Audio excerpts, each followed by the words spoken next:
Hi guys, welcome to Keeping It Simple Crafts. I hope everyone is doing good. I just wanted to share with you what my daughter and I will be wearing tonight when we go grocery shopping.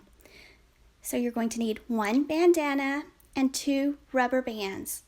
And this bandana is just an inexpensive one for around $1 that my daughter picked up at Walmart.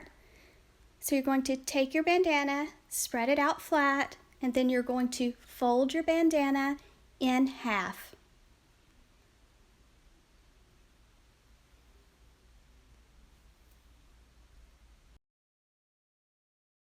After you've folded your bandana in half, you're going to fold it in half one more time. Next, you're going to take a rubber band and slide it on one end and slide it down about 8 or 9 inches. Then go to the other side, take your rubber band, slide it on the end about 8 or 9 inches also. And then you're going to take your ends and fold them toward the center. And you're going to try to, the best you can, tuck one end into the other.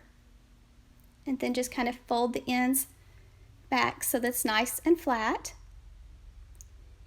And now you're going to grab the rubber bands and you're going to place the mask on your face. And that's it, guys. So I hope y'all have a wonderful weekend. Be safe.